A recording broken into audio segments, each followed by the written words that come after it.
इस YouTube channel पर आपका स्वागत है। इस वीडियो में जीके जीएस के महत्वपूर्ण प्रश्न शामिल है। यूथ कंपटीशन टाइम का प्रैक्टिस सेट है। सभी प्रश्न दोस्तों बेहतरीन लेवल के हैं, तो आप इस प्रैक्टिस सेट को लगाइए। यदि आपने यह प्रैक्टिस सेट लगा भी लिया है तो भी आप इसे एक बार दोबारा फिर से लगा लीजिए, क्योंकि अच्छे प्रश्न हैं, महत्वपूर्ण प्रश्न हैं। चलिए क्लास को शुरू करते हैं। हड़प्पा कालीन स्थल लोथल निम्नलिखित में से किस नदी के तट पर स्थित है? राइट उत्तर ऑप्शन ए है, भोगवा नदी के तट पर स्थित है लोथल। लोथल कहाँ पर है? गुजरात राज्य में स्थित है लोथल। प्रश्न नंबर 2, निम्न में असत्य कथन युग्म की पहचान करें। तो चारों पॉइंट पढ़ करके आंसर लगाना है। चंद्रयान 3 का लिफ्ट बार लगभग 3900 kg है। फर्स्ट वाला पॉइंट सही है। चंद्रयान 3 के लैंडर व रोवर की मिशन लाइफ लगभग 14 लूनर डे है। ये वाला पॉइंट यहाँ पर गलत है, क्योंकि चंद्रयान 3 के लैंडर व रोवर की मिशन लाइफ 1 लूनर डे है। कितनी है? 1 लूनर डे। 1 लूनर डे का जो मान होता है पृथ्वी के लगभग 14 दिनों के बराबर होता है। लूनर डे होता है चंद्र दिवस। पॉइंट नंबर 3 देखिए, लैंडर विक्रम का अकेले वजन 1752 kg है। ये वाला पॉइंट भी यहाँ पर गलत है, क्योंकि इसमें दोस्तों रोवर का वजन भी शामिल है। पॉइंट नंबर 4, केवल रोवर का भार 2600 kg है। फोर्थ वाला पॉइंट सही है। यहाँ पर पूछा है असत्य कथन। असत्य कथन के हिसाब से तो कोई भी आंसर नहीं मिल रहा है चारों विकल्प में, तो यहाँ पर आप सत्य कर लीजिए। असत्य की जगह सत्य कर लीजिए। प्रश्न में एरर है। प्रश्न का राइट उत्तर ऑप्शन सी होगा। फर्स्ट फोर्थ सही है। नेक्स्ट प्रश्न देखिए, फुलरीन में कितने कार्बन परमाणु होते हैं? प्रश्न का राइट उत्तर ऑप्शन ए है 60। प्रश्न नंबर 4, निम्न जीवों में से कौन सा जीव भारत में प्राकृतिक रूप से नहीं पाया जाता? चारों विकल्प को देखिए। राइट उत्तर ऑप्शन ए है चीता। परंतु अब दोस्तों भारत में चीते का पुनर्वास करा दिया गया है। तो ये चीते कहाँ से लाए गए थे? नामीबिया से लाए गए थे, और इनको दोस्तों मध्य प्रदेश के कुनू नेशनल पार्क में छोड़ा गया है। चलिए नेक्स्ट प्रश्न देखते हैं। आपूर्ति, संग्रहण, वर्गीकरण, पृथक्करण एवं पुनर्प्रसंस्करण की 5 चरणों की प्रक्रिया संबंधित है। राइट उत्तर ऑप्शन डी है, प्लास्टिक पुनर्चक्रण से संबंधित है।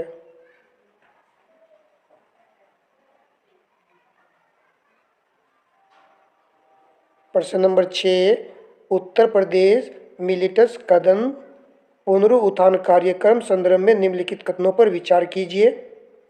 उपर्युक्त में से सत्य कथन है। तो यहाँ पर देखना है कि कौन सा कथन सत्य है। इससे कंद की खेती, उपभोग और प्रसंस्करण को बढ़ावा मिलेगा। पहले वाला पॉइंट सही है। इसको 2022-23 से 2026-27 तक संचालित किया जाएगा। तो पॉइंट नंबर सेकंड भी सही है। प्रश्न का राइट उत्तर ऑप्शन सी है। 1 और 2 दोनों सही है। देखिए दोस्तों, उत्तर प्रदेश सरकार ने मिलिटस कदम को शुरू किया है। इसके अंतर्गत दोस्तों जैसे कि ज्वार, बाजरा, अन्य कई फसलें हैं जिनको दोस्तों प्रोत्साहन करने यानी बढ़ावा देने के लिए इस कार्यक्रम को शुरू किया गया है जनवरी 2023 से। प्रश्न नंबर 7, उत्तर प्रदेश के किस जिले में सर्वाधिक बंजर भूमि का विस्तार पाया जाता है? राइट उत्तर ऑप्शन ए है झांसी में, और दूसरे स्थान पर है आगरा जिला, जहाँ पर बंजर भूमि का सर्वाधिक विस्तार देखने को मिलता है।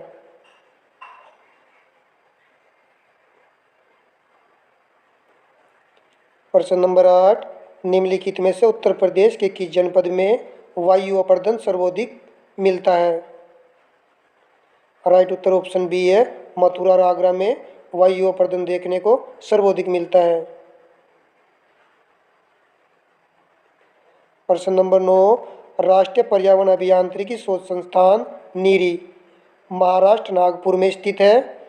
इसके 5 क्षेत्रीय कार्यालयों का सही संयोजन क्या है? इंपॉर्टेंट प्रश्न है। राइट उत्तर ऑप्शन ए है दिल्ली, मुंबई, चेन्नई, हैदराबाद, कोलकाता। भोपाल, बेंगलोर, लखनऊ नहीं आएगा।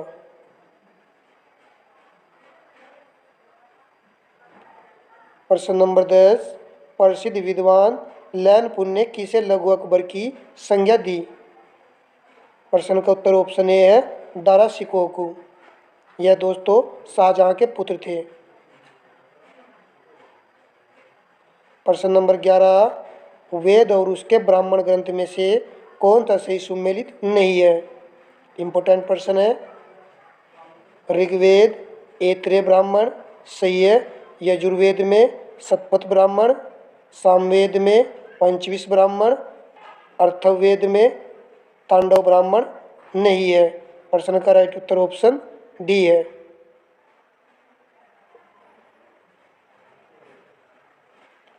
प्रश्न नंबर 12, कौन सा ग्रंथ अर्थशास्त्र पर लिखी गई एक टीका है? तो यहाँ पर हमें इस ग्रंथ का नाम बताना है। राइट उत्तर ऑप्शन सी है प्रबंध चिंतामणि। प्रश्न नंबर 12, शीशम के विषय में निम्न कथनों पर विचार कीजिए। उपयुक्त कथनों में से सत्य कथन की पहचान करें। इंपॉर्टेंट प्रश्न है। शीशम एक पर्णपाती वृक्ष होता है। पहले वाला पॉइंट सही है। यह भारतीय उपमहाद्वीप और दक्षिण ईरान की मूल प्रजाति है। सेकंड वाला पॉइंट भी सही है। प्रश्न का राइट उत्तर ऑप्शन सी है। फर्स्ट व सेकंड दोनों ही सही है।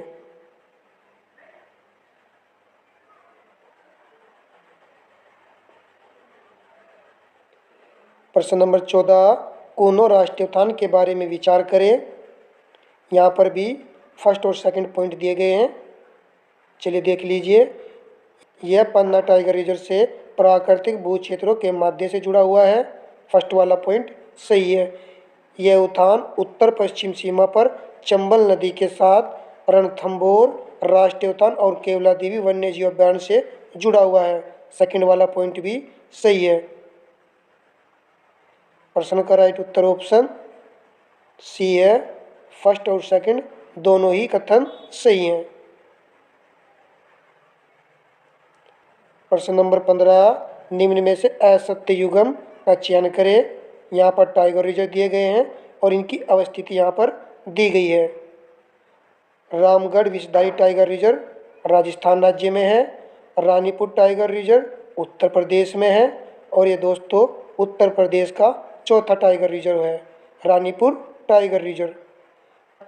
कूनो टाइगर रिजर्व मध्य प्रदेश में है। दुर्गावती टाइगर रिजर्व आंध्र प्रदेश यहाँ पर दिया गया है, जो कि गलत है। प्रश्न का राइट उत्तर ऑप्शन डी है। दुर्गावती टाइगर रिजर्व किस राज्य में है? तो यह दोस्तों मध्य प्रदेश में है, एमपी में है।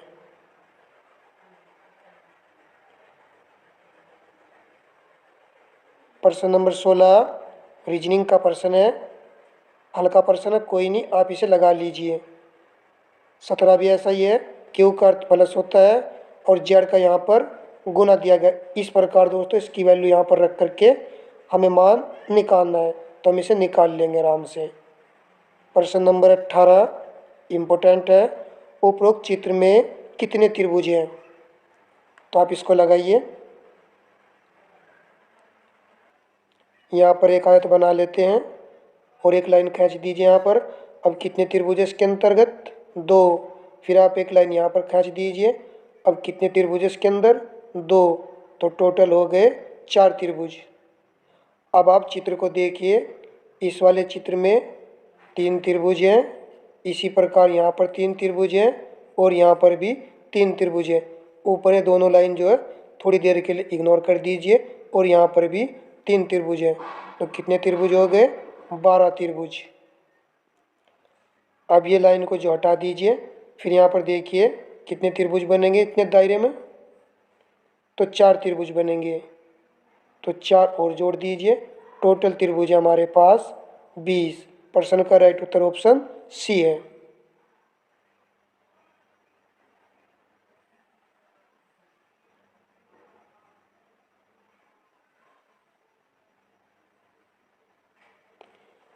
चलिए प्रश्न नंबर 19 देखिए।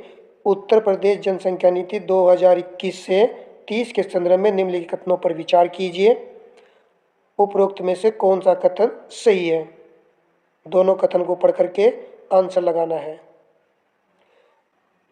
0 से 1 वर्ष आयु में शिशु मृत्यु दर प्रति 1000 जीवित जन्म दर पर जो वर्ष 2026 तक 32 और 2030 तक 22 पर लाने का लक्ष्य रखा गया है। पॉइंट नंबर 1 सही है। 5 वर्ष से कम उम्र की मृत्यु दर को प्रति 1000 जीवित जन्म दर पर वर्ष 2026 तक 35 और वर्ष 2030 तक 25 पर लाने का लक्ष्य रखा गया है। तो पॉइंट नंबर सेकंड भी सही है। प्रश्न का राइट उत्तर है फर्स्ट व सेकंड दोनों ही सही है। ऑप्शन सी राइट उत्तर है।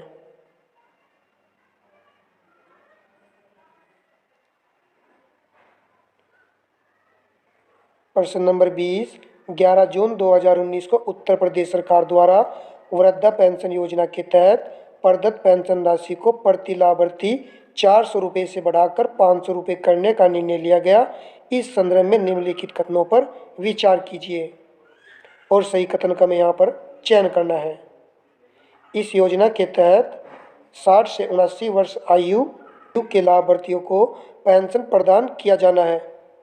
पॉइंट नंबर 1 इस 500 रुपये की राशि में 300 रुपये राज्य सरकार का अंश है और 200 रुपये केंद्र सरकार का अंश शामिल है। पॉइंट नंबर 2 भी सही है। प्रश्न का राइट उत्तर ऑप्शन सी है। 1 और 2 दोनों सही हैं। अच्छा प्रश्न है।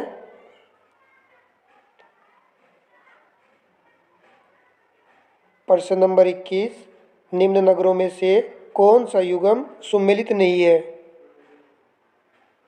मधुपुरी आधुनिक नाम मथुरा है, सही है। ब्रह्मसरानी बरसाना, ये भी सही है। ब्रह्मवर्त बिठूर, सही है। चंद्रनगर फरुखाबाद दिया गया है, जो कि गलत है। प्रश्न का राइट उत्तर ऑप्शन डी है। चंद्रनगर किसका नाम है? फिरोजाबाद का। यहाँ पर देख लीजिए, यह नाम है फिरोजाबाद का। सभी पॉइंट महत्वपूर्ण है। मधुपुरी, मथुरा, ब्रह्मसानी, बरसाना, ब्रह्मवर्त, बिठूर। चलिए प्रश्न नंबर 22 लगाइए। सूची फर्स्ट को सूची सेकंड से मिलान कीजिए तथा नीचे दिए गए कोड की सहायता से सही उत्तर का यहाँ पर हमें चयन करना है। सूची फर्स्ट में नहर परियोजना और सूची सेकंड में उद्गम स्थल दिए गए हैं। मध्य गंगा नहर बिजनौर, ए का फर्स्ट आएगा। सरयू नहर कतरनिया बहराइच, बी का 2। घगर नहर मिर्ज़ापुर, महोदा बांध हमीरपुर, सभी यहाँ पर सही दिए गए हैं। तो प्रश्न का राइट उत्तर ऑप्शन सी है। 1 2 3 4।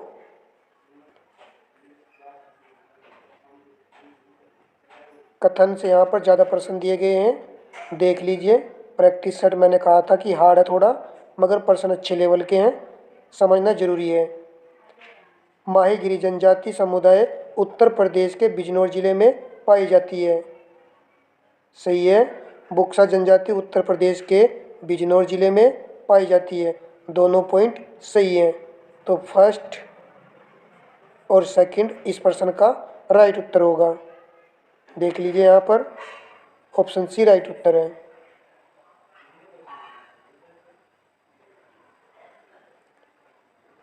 अगस्त 2023 में प्रधानमंत्री नरेंद्र मोदी ने इसरो की टीम को संबोधित करते हुए चंद्रयान 3 के लैंडिंग साइट का नाम क्या रखा है? बहुत बार पढ़ चुके हैं और कर चुके हैं। राइट उत्तर ऑप्शन बी है, शिव शक्ति पॉइंट रखा है इसका नाम। प्रश्न नंबर 25 भारत का पहला कार्बन न्यूट्रल गांव कहां पर विकसित किया जाएगा? तो इसको विकसित किया जा रहा है ठाणे महाराष्ट्र में। ऑप्शन ए राइट उत्तर है। करंट के प्रश्न है। मई 2023 में अंतर्राष्ट्रीय सुपर कंप्यूटिंग सम्मेलन ISC 2023 में भारत के AI सुपर कंप्यूटर एरावत ने कौन सा स्थान प्राप्त किया है? राइट उत्तर ऑप्शन सी है 75वां। मैंने आपको करंट की वीडियो उपलब्ध कराई है, उसमें मोस्ट इम्पोर्टेंट और सिलेक्टेड पर्सन है। यदि नहीं देखी है तो आप उसे देख लीजिए। प्रश्न नंबर 27, हाल ही में किस संस्थान ने आत्मघाती ड्रोन तैयार किया जो दुश्मनों के ठिकाने पर जाकर खुद ही फट जाएगा? तो इस संस्थान का नाम है IIT Kanpur. Option B right उत्तर है।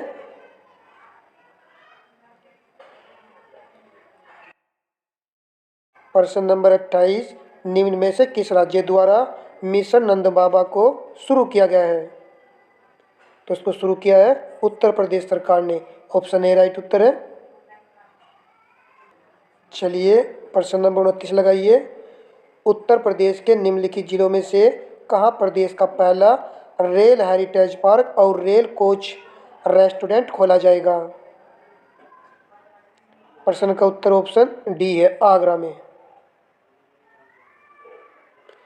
प्रश्न नंबर 30, प्रतिछाया बैंकिंग का संबंध है तो किससे संबंधित है?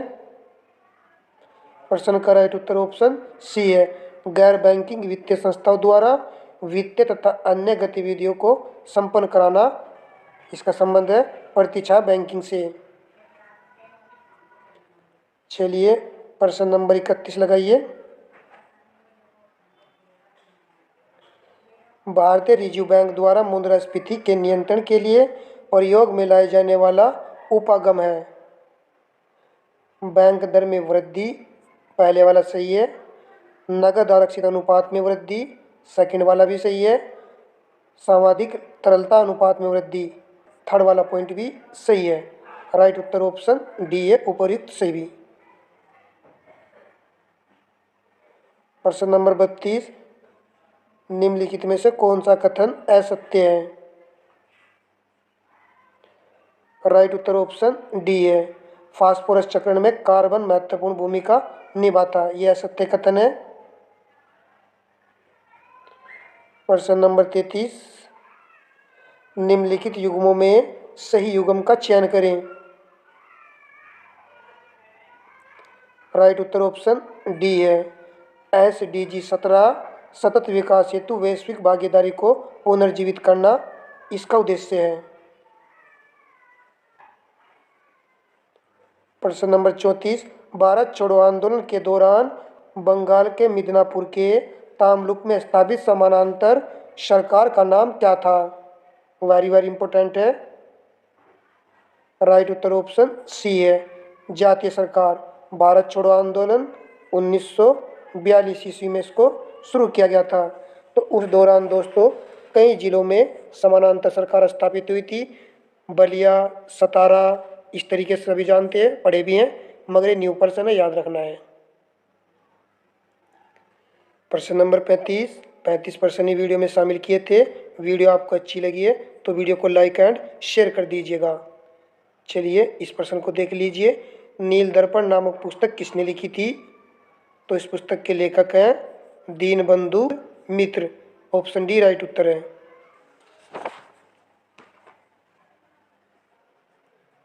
यदि इस YouTube चैनल पर नए हो तो YouTube चैनल को सब्सक्राइब कर लीजिए। दोस्तों कल आपको पर्यावरण की वीडियो उपलब्ध होगी जिसमें मैं टॉप 35% शामिल करूंगा। तो आप घटना चक्र जो कि RO ARO के लिए बेस्ट बुक है, आप इसको लगाइए और कम से भी कम आप 65 से 70 पेज पढ़ दीजिएगा। फिर हम उसमें से सिलेक्टेड पर्सन आपको कराएंगे। तो आप लगाना अपना प्रैक्टिस सेट और अपना स्कोर परचेज करना कि कितने आप सही कर पा रहे हैं, क्योंकि एक बार में दोस्तों पर्सन याद नहीं होते हैं। जो भी नए लड़के हैं उनके लिए बेस्ट पॉलिसी हो सकती है। ठीक है दोस्तों, तो कल आपको 3 से 4 के बीच में वीडियो देखने को मिलेगी पर्यावरण की। तब तक के लिए धन्यवाद दोस्तों।